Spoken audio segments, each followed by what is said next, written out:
Alright everybody, welcome back, and today we're going to be making this incredibly beautiful purple moonlight painting. Now if you don't know what supplies you need, just jump over to the intro video on the channel.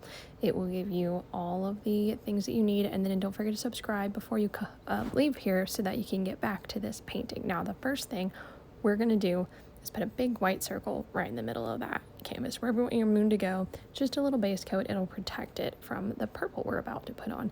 Now with a big paintbrush and some purple paint, you're just going to make a little purple circle around that painting. And then with a little bit of a more blue purple, you're going to put purple around that purple. And then we're just going to layer things on so they look a little bit more nice and smooth. If you have to make your purple, it's just blue and red. Go a little bit more red closer to the circle and a little bit more blue further away from the circle for your purple. Or if you just have one purple, you can add red a little closer to the moon or blue a little further away from the moon, and it'll give you the same effect as what we have here. And then of course we'll even darken up our edges in a little bit, but purple is priority. So we're just going to smooth this out a bunch. There's that blue. It's just going to be a dark navy blue to fill in that little extra bit at the bottom. And we can tap those little top corners at the top of the painting as well, just so that this nicely flows around that entire moon as it glows. And of course, giving it a nice smooth blend is what we want here. You can always get a little bit streaky, especially with things that glow, but if you want it just like this example, we're really going to blend it out, and blending it out just means going back over each of those sections exactly how we did it the first time. So taking this lighter purple in the middle, layering it on, getting a little bit thicker, and then pushing it out into that bluer purple and that blue itself, and that'll start to blend it out. That way we can bring some of that blue purple back in between those. Sometimes just pushing this purple into the blue will make it that bluish purple, but it's just whatever you need, whatever you like better. Do it that way. Throw that purple on there if it makes you feel better about it. If it gives you a better color, do it that way. Or if you like just pushing out that lighter purple into the blue, that's great too. And then you can even do the opposite. If your blue isn't quite right after you do that, you can always go the other way and push the blue back into the lighter purple. Now here, this is just a rounder paintbrush and plain white paint to touch up the edges of that circle. I'm sure you can tell this is not a perfect circle for the moon. A little bit of that purple got in too close, a little bit sloppy with the blending, and that's okay. You're gonna see a little bit of the edges of the purple pick up here and kind of push onto that white moon circle, and we're okay with that. That's gonna help our moon textures happen. So if you're touching this up and getting a little bit of purple into your white, let it happen. It's going to be your friend. It's going to help you. After we get this plain white paint and we really get the size and the shape correct on what we want our full moon to look like, we're just going for a circle here. So if it's a little bit bigger or a little bit smaller, that's fine. It's mostly about the shape of it that matters more than the color and then more than the size. I like it a little bigger. You can even push it all the way off the edges if you really want it to be big, that's fine too. And then where it's picking up this purple, it's going to help us. So let that happen. If it gets too purple, you can always wipe your brush off, get a little bit more white, and get back in there. Here's the thing I'm going to tell you about making a moon before we really get into this.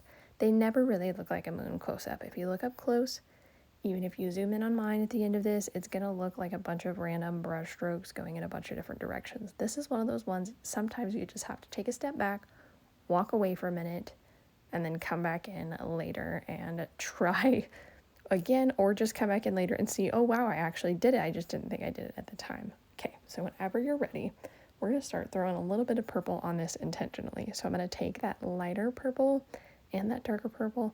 I'm going to throw it on there, a little bit here, a little bit there, not getting too crazy with it, and then just kind of start patting it out just a little bit. We don't want the whole moon to be purple, so we're going to make some sections that are purple, either with the lighter reddish purple or the darker bluish purple, and we're just going to sprinkle it around here and there, leaving a bunch of white sections, leaving some lighter sections, leaving some darker sections, and it's really just a chaotic shuffle of brush strokes here.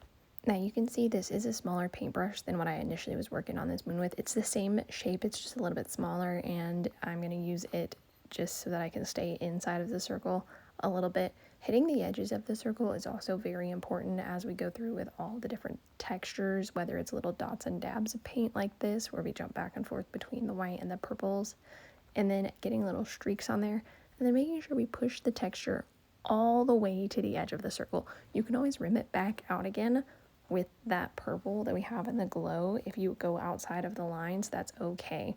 You don't want to like a weird stop in texture around just the outer edge, because sometimes then your moon doesn't look like a moon anymore. So just really pushing out all these different textures, fluffing in the lighter purple sometimes, fluffing in the darker purple sometimes, jumping back to some plain white other times. It's pretty much whatever you're losing, go back and add a little bit more of that. So like right there, lost some of that darker purple. We weren't having the deeper shadowy parts of the moon that are still very important. Even though it's a big white ball in the sky, it has some deeper, darker shadows. So don't be afraid to throw a little bit more of the darker purple on there. You can get it pretty dark and it'll still look right.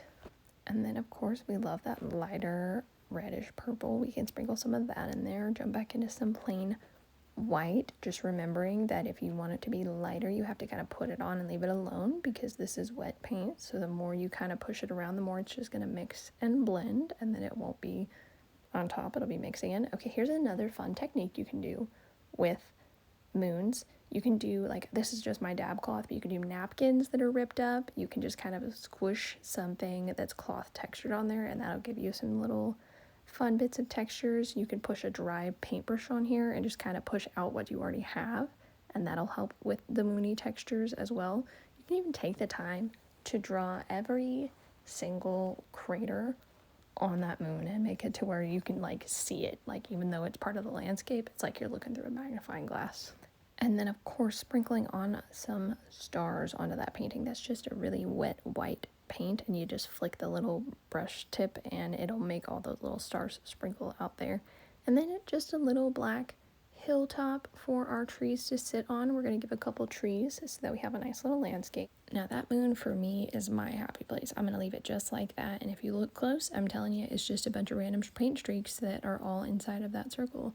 This is also a great step if you want to throw this hill on there while you're waiting for your moon to dry, so you can layer some more on there. Do that, do the hill, then go back to your moon before you throw the trees on. It'll make it a little bit easier to get more paint on top of there when it's not wet.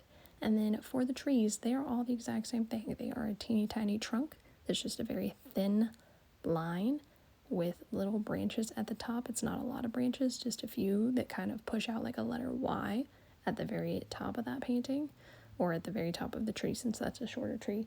And then they have little random dabs for all the little leaves. This is just a squarer paintbrush with the corner being used to get these little dabs on there. There's so many ways to make trees though. You can use your little napkin that you use for your moon texture and dab your trees on with that. You can use a smaller paintbrush. You can use a rounder paintbrush. You can use one of those cool fan brushes. If you have one of those, you can make little Christmas trees by doing this triangularly. Instead, I'm just going to bunch all these leaves up at the top, kind of put them on where there are branches and where there aren't branches, and just kind of pat on little ones here, little ones there.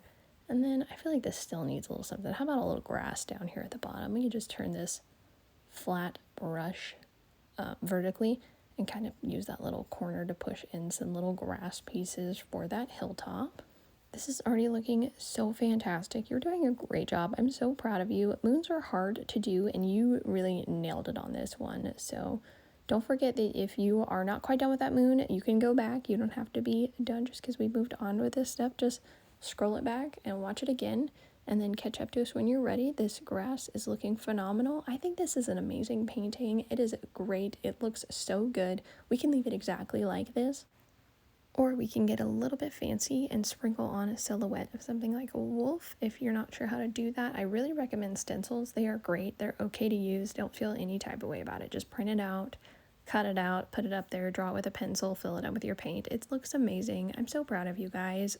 Thank you so much for stopping by. Don't forget to subscribe so you can make your way back here, and I'll see you next time.